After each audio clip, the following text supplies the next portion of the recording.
Hey fellas.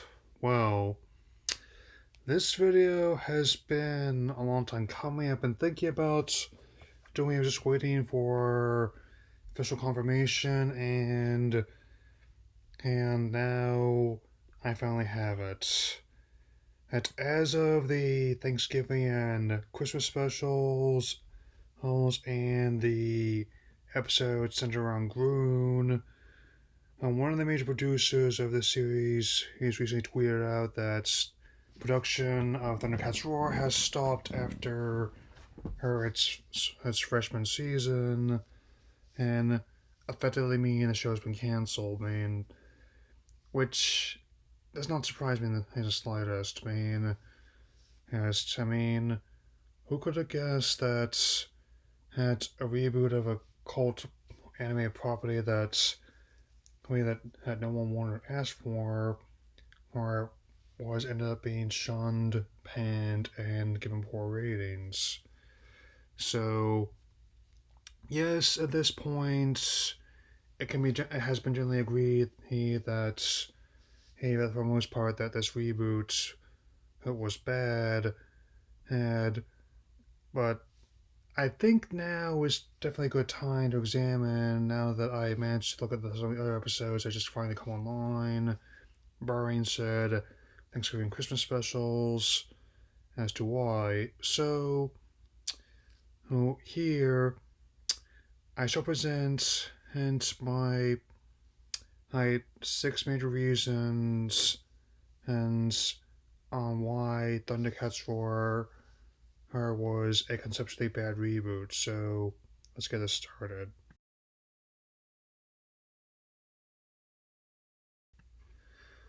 One of the things that's definitely needed to get right in any animated series is the setting. And basically, it's a time and place where the show takes place in, whether it's set in our world or another one, whether it's set in the past, the present, or the future. It's definitely key. I mean, there are some surface level ideas of how use material and use incarnations, but that's the whole thing. It doesn't really go much further than that. Sure, they have episodes centered around locations such as the beach or a shopping mall that's basically a false front to trap the cats, or even even something as simple as a glorified Macy's parade, aid, much to Momo's disappointment, but they don't really go into much detail, which contrasts most of the other shows it's accused of taking from. Um, I mean, you know me. I mentioned before I really enjoy how what little details in the background when I'm just pressing pause on my stream or on my my DVD player, but it's not really a whole lot of that going on here.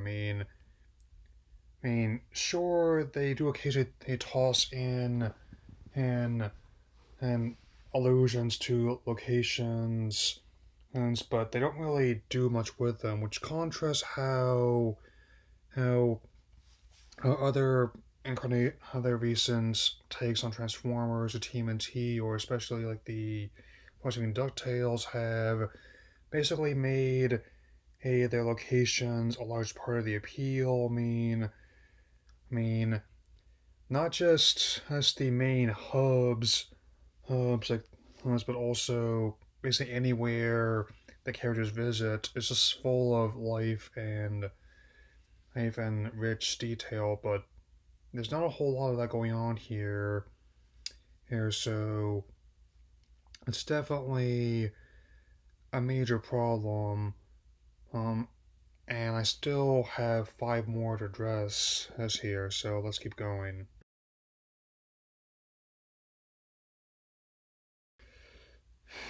Yeah, this was inevitably going to be on the list. What actually surprised me was not just how low I personally have it on this list, but that's when I found out it was going to be a comedic story, Wait, that's what surprised me and still does just how dull it is. I mean, I can barely think, I can think of only a hell on one hand the amount of times I laughed, and each of those times was actually like somewhat well timed fart jokes, which definitely was so well timed. In fact, I'm convinced the editors actually put it in there by accident. I mean, because when they tried to do this on purpose, they failed every single time. I mean, when I can telegraph each joke before it's even told, it doesn't really work. I mean, that's the whole thing. If you're gonna be comedic, you kind of have to catch people off guard. I mean, to bait and switch people. I've laughed at things that have been way more absurd than this. I mean, as well as other shows on the same network that target similar audience. And I've talked about Go before. This is a method of the madness. Even some of the jokes being really dark.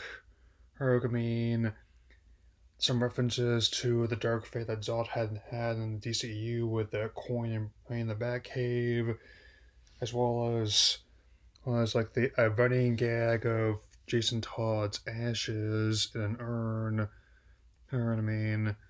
But I really don't get the whole amusement and just the fact they made the corporate readers in the universe in of themselves. I mean, that's not really enough. Enough. I mean, and I'm not saying you can't make an episode out of wanting to get a power supply at the store. I mean, Star Wars with Evil was able to do it.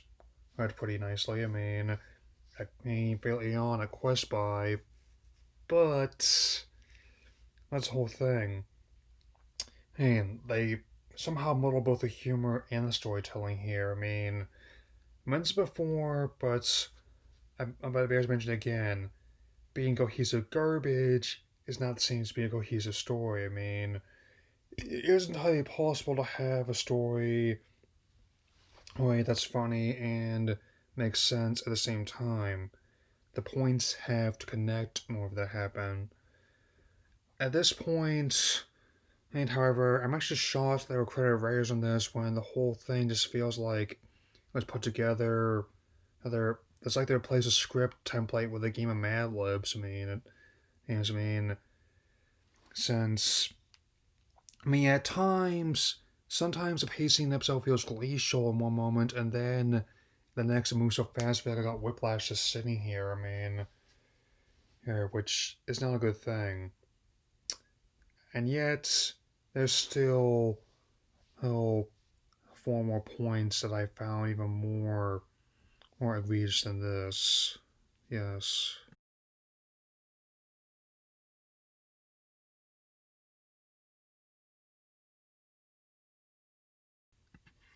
Yes. Inevitably, he this would definitely have to be addressed, as given how I mean, changing any character for an animated series and how they're written when you make a new incarnation is inevitably a crapshoot. You change too little, people accuse you of creative stagnation. You change too much people accuse you of sacrilege. It's just a tricky line to walk. Unfortunately, a this show falls firmly in the latter category, where they managed to still the clearly defined characters from previous incarnations and into traits that just barely fit what they're going for at all. I mean, definitely going to be running down the list as to how happens, but I'm going to be focused on main characters to keep me out of a figure here.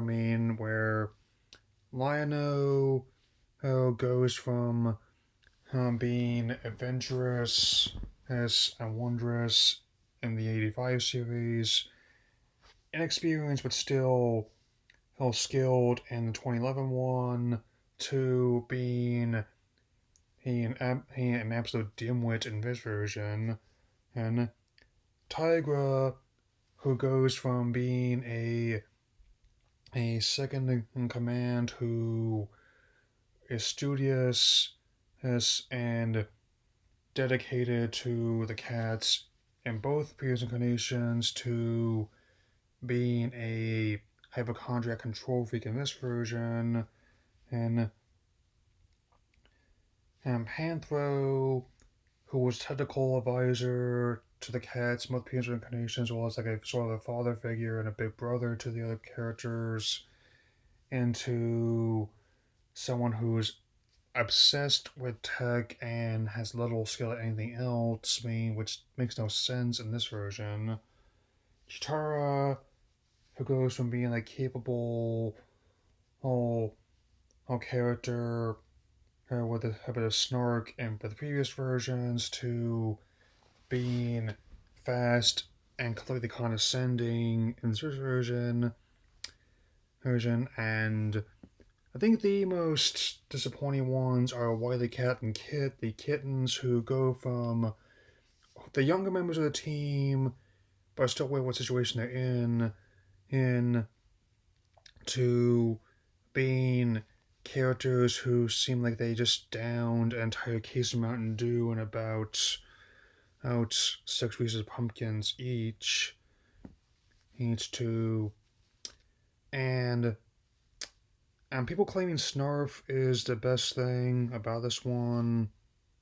I don't really know where that's coming from. To me, he, even though Snarf's a mecha in this version, it just comes off like a less entertaining version of Grogu from The Mandalorian, which is just another show that shows you can reimagine in a beloved IP without ruining what people liked about it to begin with. I mean, in a sense, but there's not really much of an arc for anyone here. I mean, here and any lessons they learned are kind of more or less forgotten on the next episode. I mean, and which, but now I'm getting into my top three about why this concept just did not work at all. Yeah.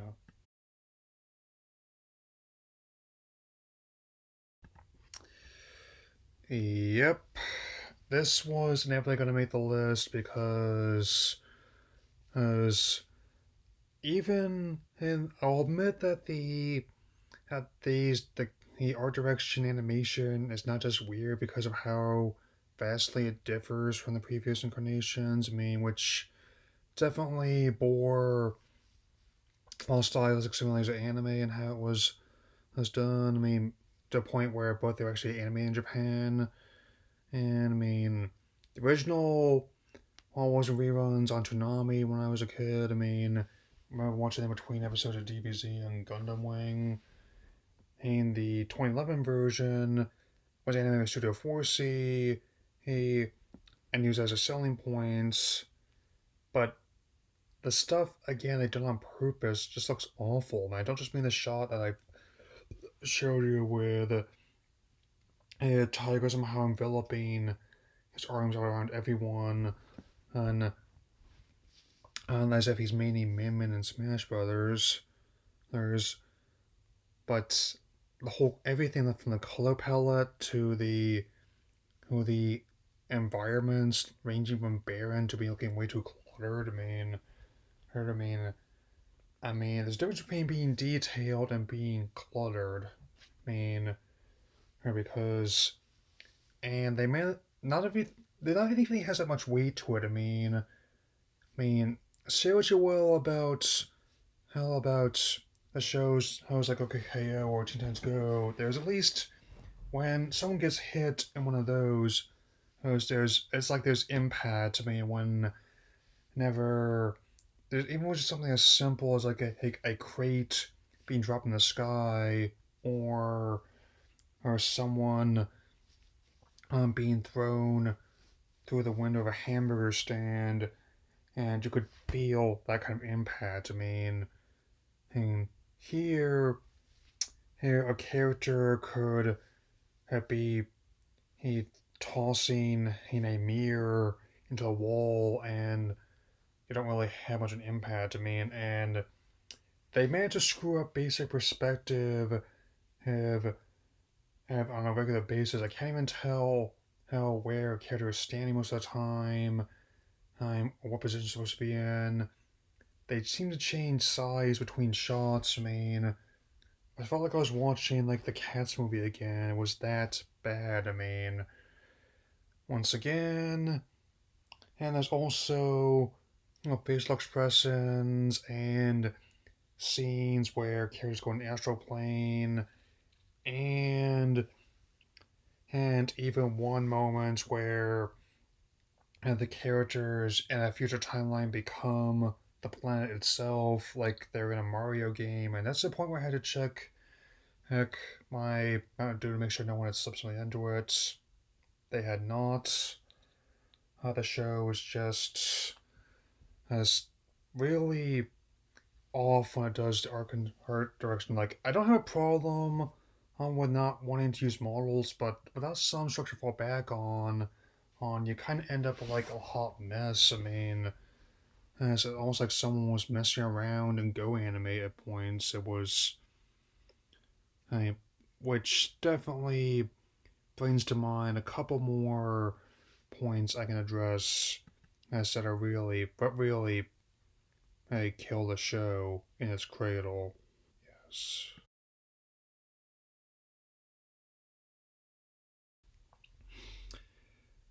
Yeah, when I saw that they put the second volume of the show in a time slot, it's, it's where depending on where someone's lives right now, they might be in class or they might just be sleeping in, depending on the situation. And but from the word go, oh, this was gonna have an uphill battle on its hands by trying to reach people, and that battle was trying to push a boulder up a hill, and the boulder not only they fell on them, but ants I'm pretty sure are still trying to who pick what's underneath the rock as well. I mean, that's the whole thing. The target audience of the network is typically people who are age 6 to 11. There are older ones that tend to be going like the teenage demographic, like 12 to 15, as well as 16 up crowd. I mean, yes, to quote another show, that's a demographic. Get over it. Right.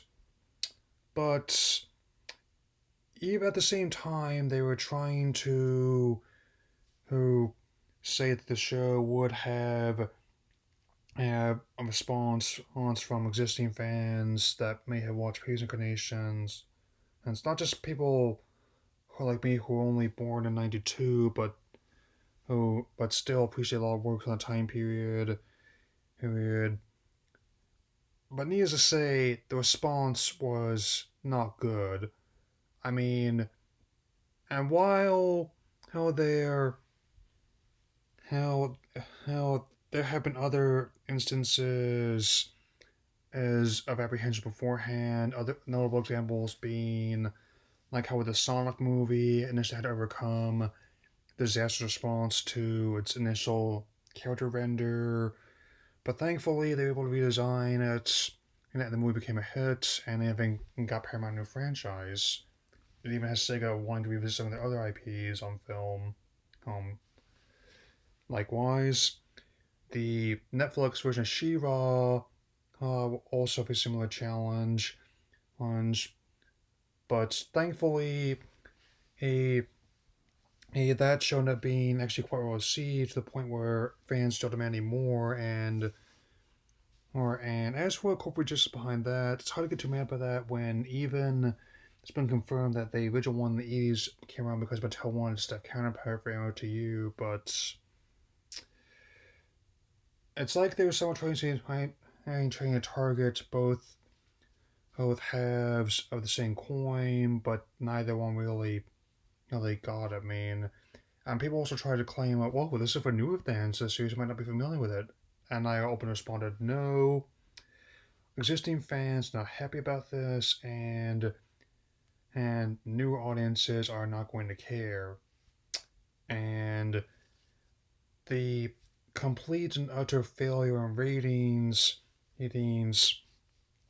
means definitely prove that idea right, given how it just kept hemorrhaging, and after the time slot changed, and not even a fraction or a couple episodes of any of the show on the network. I mean, I mentioned this before, but I mentioned it again. Why bother copying Teen Titans Go, which has kind of grown and changed into its own entity? Hey, writing out a lot of the negative reception it was getting to at least 6 seasons and two feature-length movies. These, these, I mean, why would someone want to watch basically worst Teen Titans Go when they can just watch Teen Titans Go or Craig the Creek or Victor Valentino or even reruns of Amazing World of Gumball, man? I mean, I hate to break it to WB, but the only people who would be interested in the Thundercats, that's property, would be people who are already in the Thundercats, which definitely brings me to who the biggest problem on this concept. Why was basically very definition trying to fit a square peg around hole, and how something that was at its core fundamentally broken. Hmm.